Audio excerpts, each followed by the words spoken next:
All right, so for this deep dive, we're really going to unpack Ronald's sources. Yeah, and they lay out this really powerful concept he calls the architecture of erasure. Exactly. And our whole mission here is to understand this matrix of laws and institutional practices. Carceral debt trap. Right.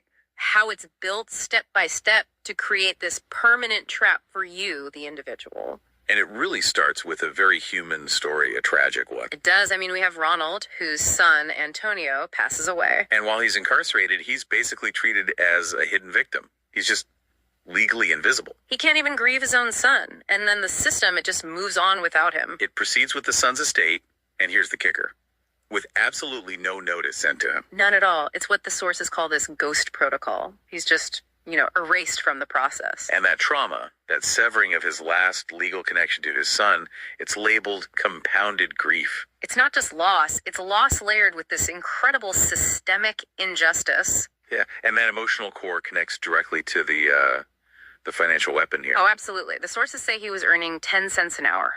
10 cents. Just think about that for a second. That's not a living wage. That's mandated poverty. It is. And all the while, mandatory child support arrears are just piling up. To the tune of what, $20,000 or more on average by release. And the sources are very, very clear on this. This isn't an accident. It's not a bug. No, it's a design feature. It's a weapon. A weapon to guarantee poverty, Right. Which then justifies the punishment. Right. And what's fascinating is some states, before recent rule changes, actually treated incarceration as voluntary unemployment. So they wouldn't even let you modify the debt. You're completely trapped. You are.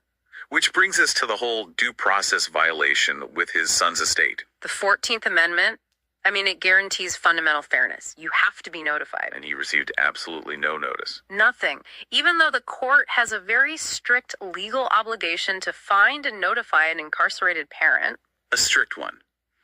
We're talking certified mail, specific documented steps. And they just didn't do it. So when the court went ahead anyway, they took what the law calls the risk of an erroneous deprivation. And in this case, that risk became Ronald's reality. He was wrongly deprived of his rights. And here is where the architecture becomes, almost perfect in how it works. Where a circle closes. Exactly. That financial ruin the state created, that becomes a jurisdictional barrier. Meaning he doesn't have the money or even the legal standing to appeal the injustice that just happened to him. The very debt they created stops him from fighting the errors they made. So their mistakes, the failure to notify, the due process violation. They become completely unreviewable. Wow. So the debt is the final lock on the door.